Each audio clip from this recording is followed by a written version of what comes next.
This video is for swimmers. It's to help prevent injury and to enhance performance.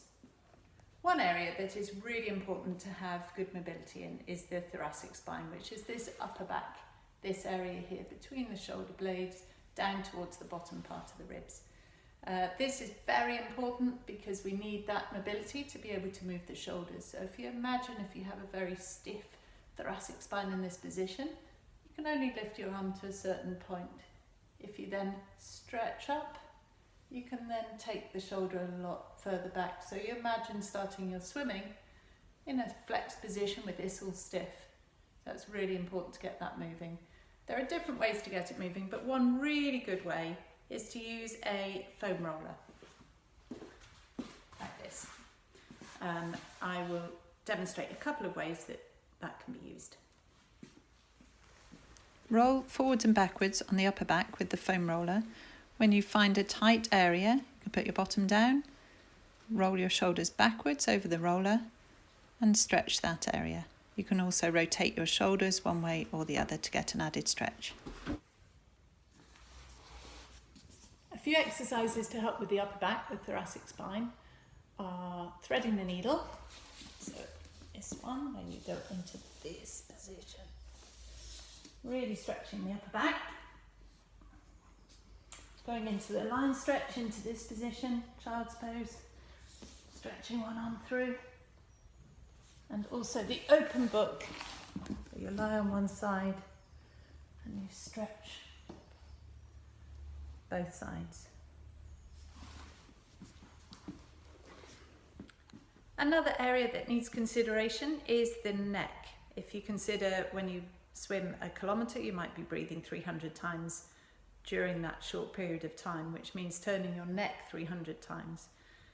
If you're breathing only to one side, that means that one side can get very much tighter than the other.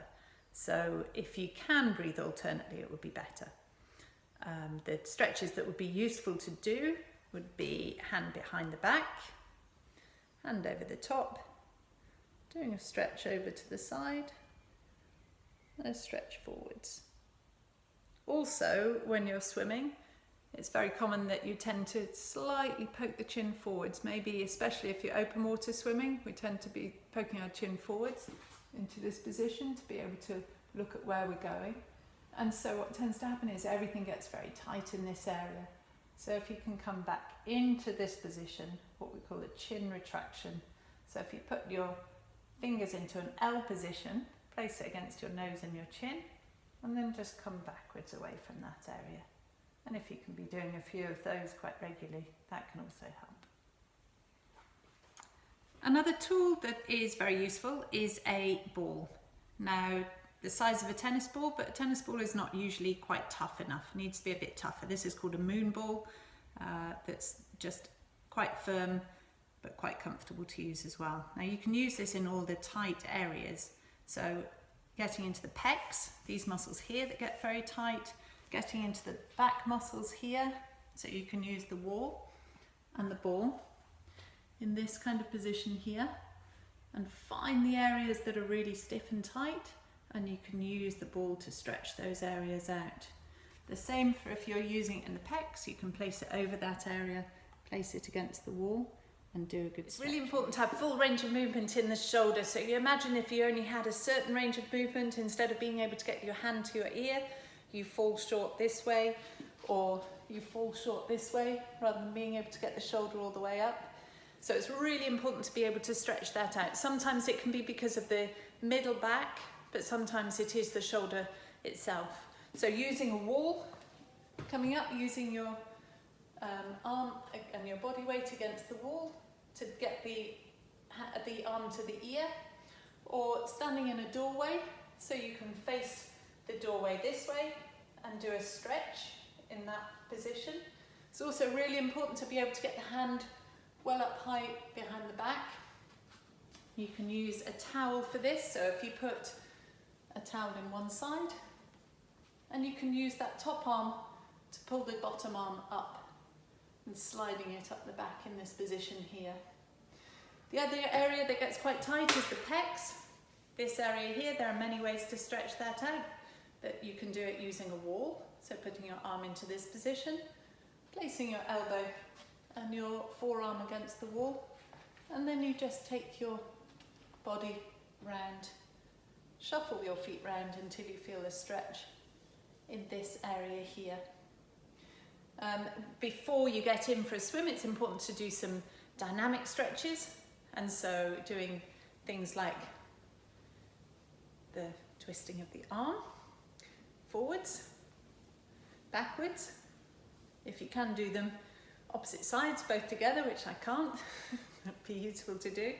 Another lovely warm-up is to do where you're leaning slightly forwards and you're doing a stretch. This helps to loosen up the shoulders, but it helps to loosen up the mid-back, upper back as well, and just warms you up. It's really important to keep the shoulder complex strong. Now, there are many exercises you can do that help with the larger muscles like the deltoid, the lats, but it's also really important to remember the smaller muscles, the rotator cuff muscles. These help to keep the shoulder in a nice stable position. Now, to start off with, it can be a very basic exercise. So if you get yourself a cushion or a rolled up towel and you place your elbow next to your body there, if you have a stretch cord or a TheraBand, you can attach it to something nice and steady. Place it in your hand. Keep your elbow tucked in. Keep your shoulders back. Don't let them roll forwards into this position. You're wanting them back in this area here.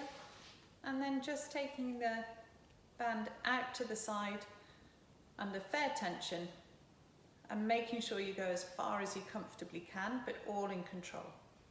Now, as you get better at doing that, you can take the pillow away, you can take your arm up a certain amount and work through the range there. Only progress to where you can allow it to go through in good control and keeping the shoulders back. And eventually you're going to be up in this area here and working up and slowly down and slowly up and slowly down, and remembering all the time to keep the shoulders rolled backwards and slightly down. The area in between the shoulder blades is really important to be strengthening. Often we get tight in our pecs and a little bit weak in the back area. So doing some seated rows or standing rows would be really useful. Again, using some stretch cords or a TheraBand, place it around something. Make sure you start with your shoulders set in a good position, so rolling them up, back and down and activating the muscles in between the shoulder blades. And then bringing the elbows back and forwards, letting the shoulders pull forwards and then activating the muscles in between the shoulder blades. It's important to not only do these exercises when you are injured, but to prevent injury. So if you could be doing these on a regular basis, and also before you get into the pool or the sea, to be doing some exercises to mobilize and to strengthen, so you can just activate muscles before you get in the water. Can go a long way to prevent injury, but to also enhance your performance. Happy swimming!